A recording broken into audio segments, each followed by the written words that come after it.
Olá, queridos alunos, eu sou o professor Alberto Zaconeta e hoje faremos a nossa primeira videoaula, uma videoaula experimental, com o tema Sangramento na segunda metade da gravidez.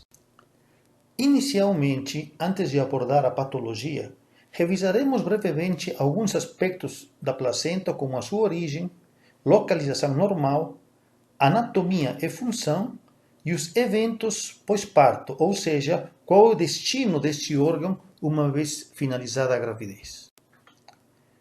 Convém lembrar que o blastocisto, prestes a se implantar no útero, tem uma porção de células que darão origem ao embrião, chamadas embrioblasto, e outra porção de células que darão origem à placenta, chamadas em conjunto trofoblasto.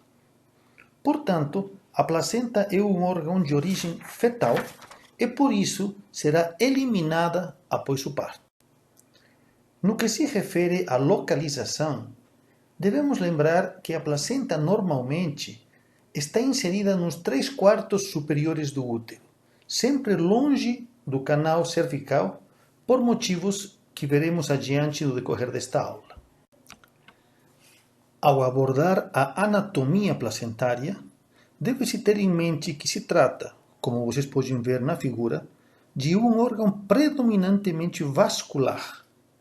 Considerando que a gravidez no terceiro trimestre tem um fluxo sanguíneo de 750 ml por minuto, é fácil entender que as hemorragias placentárias podem ter consequências catastróficas para a mãe. Igualmente, já que a função principal da placenta é a oxigenação fetal, fica claro que distúrbios placentários agudos podem culminar em asfixia e morte fetal. Culminemos a nossa introdução lembrando que depois do nascimento da criança ocorre uma brusca redução do volume uterino, o que por um mecanismo de cisalhamento causa o descolamento da placenta aderida à superfície do útero, que depois é expulsada do corpo materno. Uma vez que já conhecemos a localização, funcionamento e descolamento fisiológicos da placenta, nesta aula abordaremos alguns aspectos de anormalidade. Vejam, à esquerda, que quando a placenta se insere em localização anormalmente baixa, dá origem à entidade chamada placenta prévia, e que quando o descolamento antecede ao nascimento do feto, ocorre o quadro denominado descolamento prematuro de placenta. Ambas patologias se associam a risco significativo de hemorragia materna. Comecemos com a placenta prévia. Vejam, na figura da esquerda, uma placenta de localização normal, alta, e à direita, em contrapartida, uma placenta anormalmente baixa, uma placenta prévia, ocluindo o canal cervical. Definimos a placenta prévia como a condição em que o tecido placentário alcança ou recobre o orifício cervical interno. Aqui nas figuras, o orifício cervical interno está representado por um X. Nas 3 primeiras figuras, vocês podem ver que o tecido placentário o alcança ou recobre. Por outro lado, na figura da direita, quando, apesar do tecido placentário não alcançar o orifício cervical interno, se situa a menos de 2 centímetros dele, usa-se o termo placenta de inserção baixa, condição que também pode ser causa de sangramento durante a gestação. Um conceito importante é que o diagnóstico de placenta prévia não deve ser feito antes de alcançar o terceiro trimestre. Vejam, na figura da esquerda, que no primeiro e segundo trimestre, uma porção da placenta pode, normalmente, estar inserida no segmento inferior do útero. No entanto, como esta parte inferior tem menos vascularização e, portanto, menor aporte de oxigênio, ocorre habitualmente uma atrofia do tecido placentário nessa região e um crescimento do tecido em direção à área superior do útero, melhor vascularizada e com melhor aporte de oxigênio. Este fenômeno é conhecido como migração placentária. A migração placentária explica por que a maior parte das placentas no terceiro trimestre estão inseridas distantes do segmento inferior. Não conhecemos totalmente a etiopatogenia da placentação anormalmente baixa. Mas uma teoria é que condições de injúria uterina, como cesarianas repetidas, curetagens ou excesso de gestações, comprometeriam a vascularização do corpo uterino.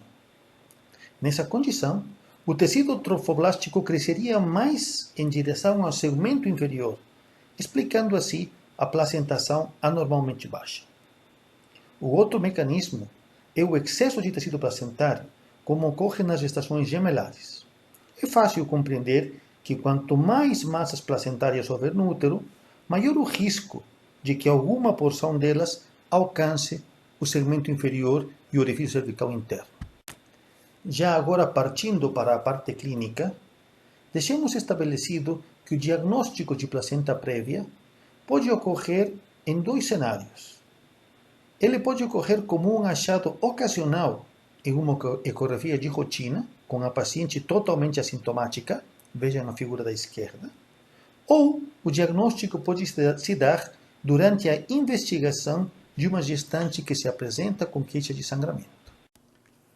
Toda vez que o diagnóstico for realizado durante uma ecografia de rotina, devemos lembrar que pode ser um quadro transitório em virtude do fenômeno de migração placentária previamente explicado. Portanto, o casal deve ser tranquilizado e o exame deve ser confirmado ao alcançar 32 semanas com uma ecografia realizada por via transvaginal. Diferentemente, na gestante que se apresenta com sangramento na segunda metade da gestação, devemos estar atentos às características clínicas. O sangramento por placenta prévia tipicamente é um sangramento vermelho vivo, indolor, que ocorre de forma intermitente, cujo volume tende a aumentar a cada episódio e que pode potencialmente causar um sangramento torrencial. É importante lembrar que na suspeita clínica de placenta prévia não deve ser realizado toque vaginal porque este pode aumentar o sangramento. Havendo suspeita clínica de placenta prévia, está indicada uma avaliação ecográfica para confirmar o diagnóstico. Feito o diagnóstico, o manejo depende principalmente da idade gestacional e da presença ou ausência de sintomas. Mulheres assintomáticas que nunca sangraram devem receber orientações quanto aos riscos e quanto à necessidade de procurar o hospital em caso de apresentarem contrações uterinas ou sangramento. Para estas pacientes, ao alcançar 37 semanas, o parto está indicado. Apesar do parto por via vaginal ser possível em determinados casos selecionados de placenta de inserção baixa, a via de parto é cesárea naquelas com diagnóstico firmado de placenta prévia. A conduta é diferente em mulheres sintomáticas, ou seja, em aquelas que já tiveram um episódio de sangramento. Quando a paciente está estável, com menos de 37 semanas, ela deve permanecer internada, receber corticoide para amadurecimento pulmonar fetal e ficar sob vigilância armada para a possibilidade de hemorragia. Esta vigilância inclui a instalação e manutenção de um acesso venoso de grosso calibre e a reserva de sangue. Permanecendo o quadro de estabilidade, o parto deve ocorrer ao alcançar 37 semanas. Em gestantes com menos de 37 semanas e quadros de hemorragia importante, deve-se tentar, na medida do possível, a estabilização materna com reposição agressiva de fluidos e sangue. Isto porque a principal complicação da placenta prévia é a prematuridade. Nestas situações, os riscos da prematuridade versus os riscos da hemorragia materna torrencial devem ser avaliados diariamente e serão eles que irão guiar a conduta individualizada do momento do parto. A segunda causa de hemorragia obstétrica que abordaremos hoje é o descolamento prematuro de placenta, que se dá, como podem ver na figura da direita, quando antes do nascimento do feto ocorre uma coleção de sangue na placenta capaz de causar seu descolamento parcial ou total. O evento que desencadeia a hemorragia pode ser uma crise hipertensiva, como ocorre em mulheres com pré-eclâmpsia, traumatismos abdominais, por exemplo por acidentes de trânsito ou de violência doméstica, a diminuição brusca do volume uterino, que pode ser vista em mulheres com polidrâmnio que têm roturas de membranas, por exemplo, ou ser secundária ao uso de cocaína, provavelmente por fenômenos vasoclusivos agudos. No entanto, o descolamento prematuro de placenta também pode acontecer na ausência desses fatores, provavelmente devido a uma placentação defeituosa no início da gestação. Independentemente da causa que propiciou o descolamento, as manifestações clínicas mais comuns do DPP são a dor, causada por contrações uterinas e aumento de tônus uterino, e o sangramento, que tanto pode ser visível, vejam na figura da esquerda o gotejamento, como pode ser um sangramento oculto, em casos de coleções altas ou de sangramento retoplacentário. É importante guardar o conceito de que o descolamento prematuro de placenta, ou DPP, é uma emergência obstétrica que impõe tanto riscos fetais quanto maternos. Os principais agravos para o feto são a prematuridade, já que o descolamento frequentemente obriga a uma cesárea de emergência, e o risco de asfixia fetal em consequência do descolamento placentário. Quando o descolamento compromete mais de 50% da massa placentária, é comum ocorrer o óbito fetal. Do ponto de vista materno, as complicações mais comuns são a hemorragia e os distúrbios da coagulação, por mecanismos que veremos adiante. Bem, uma vez que já conhecemos as manifestações clínicas e as consequências do descolamento prematuro de placenta, partamos para a parte de diagnóstico e manejo. O diagnóstico de descolamento prematuro de placenta, como regra, é clínico e deverá sempre ser suspeitado em mulheres com dor abdominal e aumento do tônus uterino. A presença de sangramento ou de sinais de sofrimento fetal reforçam essa possibilidade e autorizam o obstetra a agir com diagnóstico presuntivo de DPP. Em casos duvidosos, longe do termo, com mãe e feto estáveis, pode-se pensar nas formas subagudas de descolamento placentário, representadas por hematomas placentários sem sinais de descolamento placentário agudo.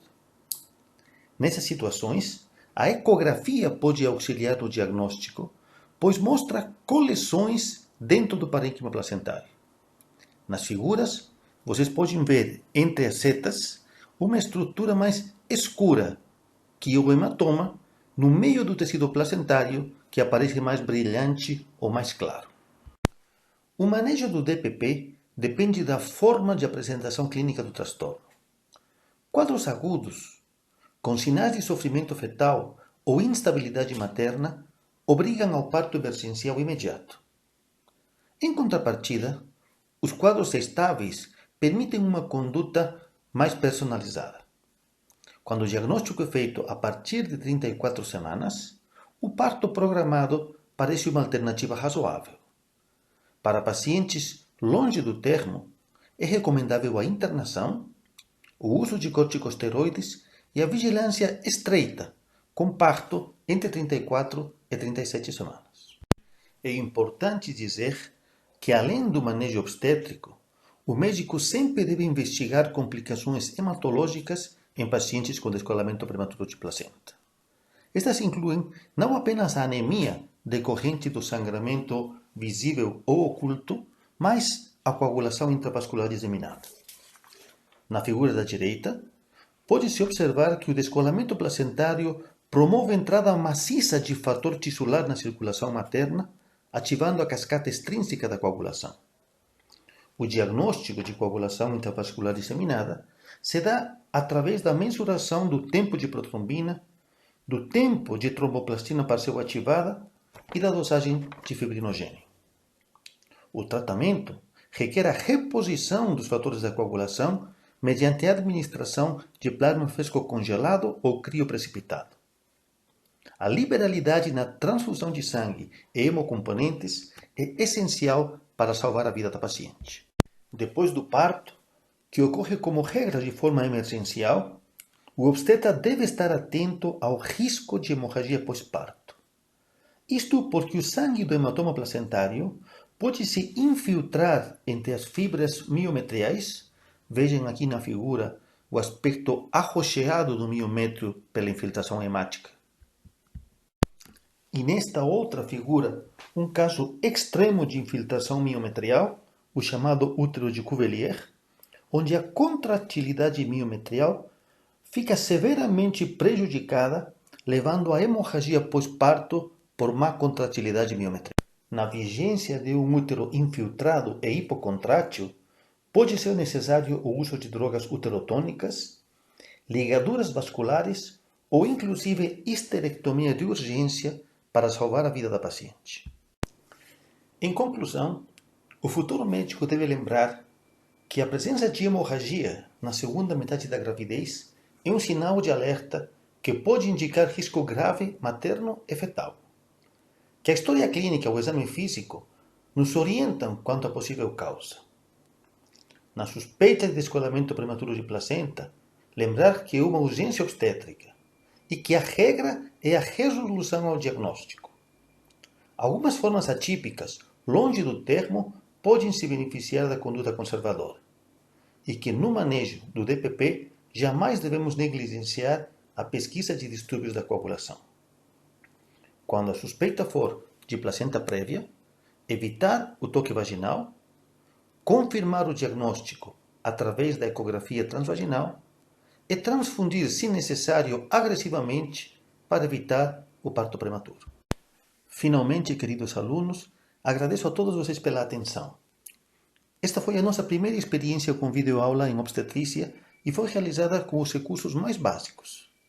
Se a ideia for bem acolhida, prometemos aprimorar a metodologia utilizando programas específicos. Como podem ler no texto, nós não somos o que sabemos, somos o que estamos dispostos a aprender. Muito obrigado.